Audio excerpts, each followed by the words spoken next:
I'm Christine Vinh from Arlington, Virginia, and I'm at Sacred Threads Quilts with my quilt 40 years after the 0 years. This is a quilt that came to my mind and knew it had to be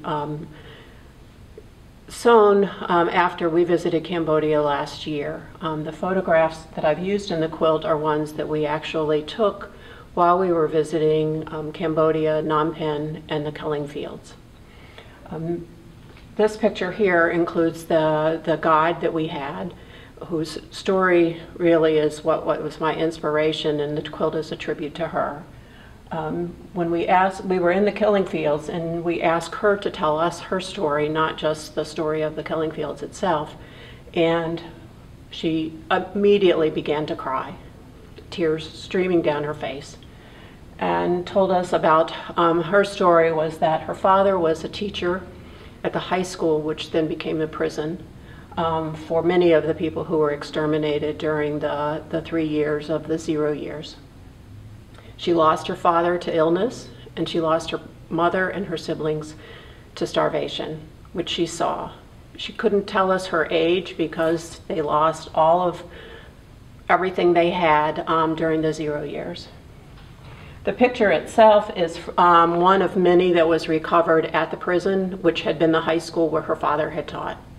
They took pictures of all of the prisoners as they entered them into the prison prior to torturing them and then taking to the killing fields to execute them and leave their bodies exposed in the fields.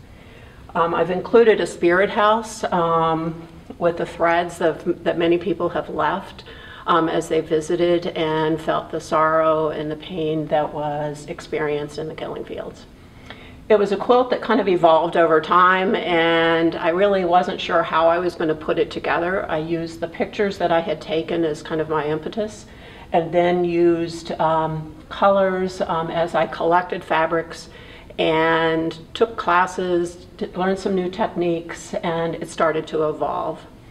I've used some fabrics with words, with cross stitches, to show that the whole purpose of the 0 years was to eliminate the people who were educated, who lived in the cities.